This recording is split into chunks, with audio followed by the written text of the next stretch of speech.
হরে কৃষ্ণ। আজকের বিষয় রাধারানীর আবির্ভাবের পরে কিছু বাল্য লীলার এখানে পরিবেশন করা হচ্ছে। রাধাষ্টমী ব্রত কবে? 25শে ভাদ্র, 11ই সেপ্টেম্বর বুধবার শ্রী শ্রী রাধাষ্টমী ব্রত। রাধাষ্টমী ব্রত আগেই বলেছি 12টা অবধি পালন করতে হয়।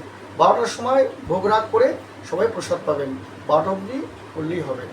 রাধারানীর অভিষেক করবেন, 12টার সময় অভিষেক করে তাকে যত রকম আপনারা রান্না করলেন ফল মূল আদি দিয়ে ভোগ লাগালেন, ভোগ দিয়ে সবাই প্রসাদ পেলেন।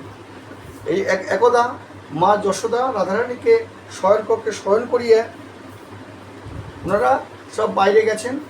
এমন সময় ব্রহ্মাদি দেবগণ রাধারানীকে দর্শন করতে এসছেন। ব্রহ্মা, পার্বতী, শিব, অনন্তদেব, দেবগুরু বৃহস্পতি, ঋষিগণ, গন্ধর্বগণ, বিদ্যাধরগণ শ্রী রাধার শয়ন গৃহে আগমন করিয়া নিম্নলিখিত স্তব করিতে লাগিলেন। হে মহাদেবী, আপনাকে নমস্কার। আপনি নিখিল দেবগণ বন্দিত পদপদ্ম, আপনি পরাবার স্বরূপা জগদীশ্বরী, আপনাকে প্রণাম।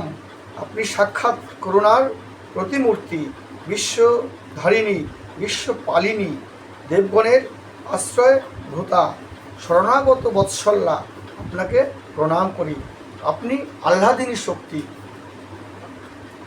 বিষভানু নন্দিনীর রাধা তখন ঈষৎ হাস্য মুখে দেবগণের কুশল জিজ্ঞাসা করিলেন, আপনারা সবাই ভালো আছেন তো? তখন দেবগণ কিছু আর বললেন না, বলেও বুঝেছি আপনাদের সম্মুখে ওই যুদ্ধের আগমন বার্তা নিয়ে আপনারা চিন্তিত, ঠিক আছে, বিজয়ী হব, এই বলে রাধারানী আশীর্বাদ করলেন। এবার যখন দেবাসুরের খুব ভীষণ যুদ্ধ হলো, ওই সময় দেবতারা পরাস্ত মুখে একদম, তখন সবাই মিলে বলল রাধারানীর স্তুতি করি। স্তুতি রাধারানী করতেই সঙ্গে সঙ্গে রাধারানী কী করলেন? সুদর্শন চক্রকে আহ্বান করলেন। সুদর্শন চক্রকে আহ্বান করতেই রাধারানীর আদেশে সুদর্শন চক্র গিয়ে সব অসুরদের বিনাশ করে দিলেন।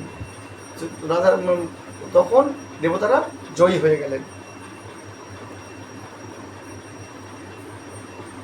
কোনো একদিন পঞ্চবর্ষীয় রাধারানী কী করলেন? মা কোলে করে নিয়ে যমুনায় স্নান করতে গেছেন। যমুনায় স্নান করতে নেমেছেন, এক কুমির এসে তাকে মাকে গ্রাস করে নিয়েছেন। আর মা তো চিৎকার করছেন, গর্জন, পশু মনুষ্য ত্রাস হইয়া সবাই পলায়ন করতেছেন। কিন্তু রাধারানী ওই জলে ঝাঁপ মেরে মাকে ওই কুমিরের থেকে উদ্ধার করে তাকে নিয়ে আসলেন। এরকম বাল্যলীলায় অনেক অনেক ঘটনা আছে। তারপরে এবার কিছুদিন কালক্রমে আস্তে আস্তে তো রাধারানী বড় হয়ে গেলেন। বড় হয়ে একদিন দেখছেন বিষভানু কন্যার যৌবন দর্শনে তাহার জন্য উপযুক্ত পাত্র খুঁজতে আরম্ভ করলেন। এদিকে সব জায়গাতে লোক পাঠালেন। সৌরাষ্ট্র, অবন্তীনগর, হস্তিনা, কুরুক্ষেত্র, পাঞ্চাল, মথুরা প্রভৃতি দেশের অন্বেষণ করিয়াও সেরকম পাত্র পেলেন না। তারপরে রাধারানীর বিবাহ ঠিক করলেন আয়ন ঘোষের সঙ্গে। আয়ন ঘোষ যখন বিবাহ ঠিক করলেন, তখন রাধারানীর আর খাওয়া ঘুম কিছুই নেই। এই করে তারপরে সখীদের বললেন, আমার আর কিছু ভালো লাগছে না, তখন তুমি কৃষ্ণকে খবর দেওয়ার ব্যবস্থা করো। তখন কৃষ্ণকে সব ঘটনাকে বললেন। তো অশ্রু তারপরে কৃষ্ণ আসলেন। শ্রীমতী রাধিকার এইরূপ নিরুক্তি শ্রবণ করত শ্রীকৃষ্ণ স্নেহের স্বীয় পীতাম্বরের আলোর দ্বারা শ্রীরাধার নয়ন মার্জন করলেন। রাধারানী কান্না করছিলেন, পীতাম্বর দিয়ে তার মুখ মুছিয়ে দিলেন। বললেন, হে সুমুখী, তুমি কেন এত ভীত হয়েছ? তুমি যাহার জন্য ভয় করিতেছ সেই আয়ান আমারই অংশ, ক্ষুদ্র মানব নহে। তো তুমি কেন ভয় করছো? যে আয়ানের সাথে তোমার বিয়ে ঠিক হয়েছে আমারই অংশ, যে তুমি কেন ভয় করছো? তাও রাধারানী বলছে না। রাধা তথাপি তাহাতে সম্মত হইলেন না। ভগবান তাহার পুনরায় কহিলেন, হে রাধে, পূর্ববাক্য কদাচৎ মিথ্যা হইবে না। তুমি যে অভিশাপ মানে তোমার প্রাপ্ত হয়েছে, সেই জন্য পূর্বপ্রাপ্ত কখনো মিথ্যা হবে না। ঠিক আছে, তথাপি যখন আমার তোমার সাথে বিয়ে হবে আয়ানের, আমি তো মাতুল যেহেতু হয়, আমি গিয়ে সামনে বসবো। যখন তোমার মানে মন্ত্র পড়বে, আমি কোলে বসে আগে মন্ত্র বলবো। যখন তুমি মালা পরাবে, আমি তোমার গলা আগে এগিয়ে দেবো। এরকম করে আমার সাথেই তোমার বিয়ে হবে। তখন যখন সাতটাকে মানে ঘোরা হবে, আমি আগে ধরবো, আগে আগে ঘুরবো, মানে আয়ান পেছনে পেছনে ঘুরবে। এরকম করে রাধারানীর বিবাহ মানে সম্পন্ন হয়েছিল। এবার এরকম কিছুকাল যাওয়ার পরে, কিছুকাল এইরূপ অতিবাহিত হইবার পর জটিলা বধূ শ্রী রাধিকার চরিত্রে সন্দেহ প্রকাশ করলেন। এদিকে রাধারানী কী করলেন, মানে ওই ঘরে না থেকে কৃষ্ণের সাথে মানে যমুনার তট এবং গিরিরাজের তটের পাশে ওইখানটায় বিহার করতে শুরু করলেন।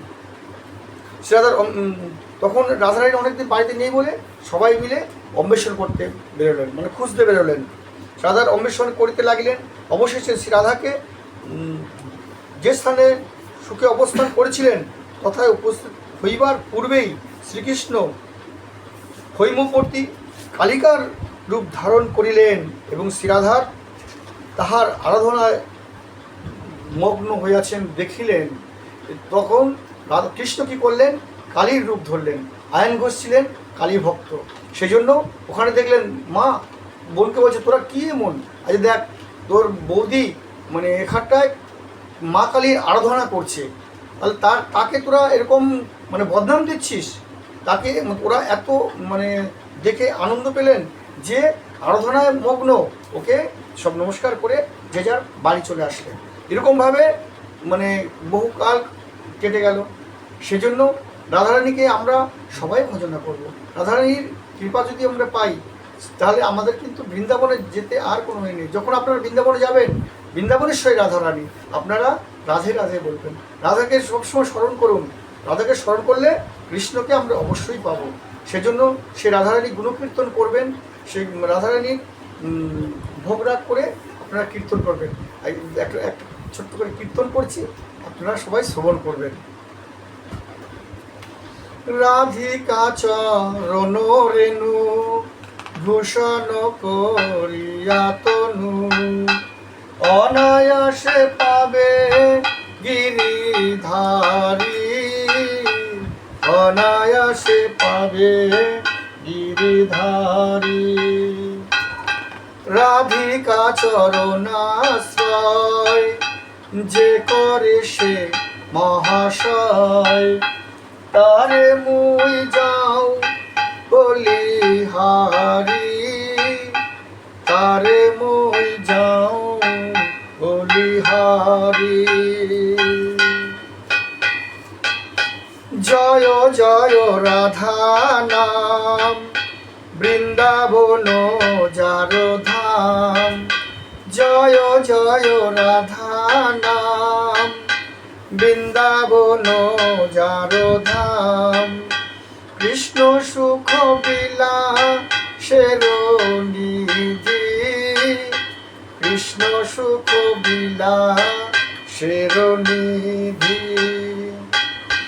হেন রাধা গুণগান না শুনিল মোর কান, হেন রাধা গুণগান না শুনিল মোর কান। বঞ্চিত করিল মোরে বিধি, বঞ্চিত করিল মোরে বিধি। তার ভক্ত সঙ্গে সদা রাসলীলা প্রেম কথা, তার ভক্ত সঙ্গে সদা রাসলীলা প্রেম কথা। যে করে সে পায় ঘন শ্যাম, যে করে সে পায় ঘন শ্যাম। ইহাতে বিমুখ যেই তার কবু সিদ্ধি নাই, ইহাতে বিমুখ যেই তার কবু সিদ্ধি নাই, নাহি যেন শুনি তার নাম, নাহি যেন শুনি তার নাম। কৃষ্ণ নামে গানে ভাই রাধিকা চরণ পাই, কৃষ্ণ নামে গানে ভাই রাধিকা চরণ পাই। রাধা নাম গানে কৃষ্ণচন্দ্র, রাধা নাম গান কৃষ্ণচন্দ্র। সংক্ষেপে কহিনু কথা ঘুচাও মনের ব্যথা, সংক্ষেপে কহিনু কথা ঘুচাও মনের ব্যথা। দুঃখময় অন্য কথা দ্বন্দ্ব, দুঃখময় অন্য কথা দ্বন্দ্ব। রাধা নাম গানে কৃষ্ণচন্দ্র, রাধা নাম গানে কৃষ্ণচন্দ্র। জয় রাধে জয় রাধে জয় রাধে জয় রাধে, ও জয় রাধে জয় কৃষ্ণ জয় রাধে জয় কৃষ্ণ। এইভাবে আপনারা রাধারানীর গুণগান গুণকীর্তন করবেন আর সবসময় রাধারানীকে ডাকবেন। রাধারানীকে ডাকলে কৃষ্ণকে আমরা অবশ্যই পাবো। তাহলে আপনারা ওদিনকে অবশ্যই 12টা অবধি উপবাস করবেন। উপবাস করে সবাই মিলে গুণকীর্তন করে ভোগ লাগিয়ে সবাই প্রসাদ পাবেন। হরে কৃষ্ণ।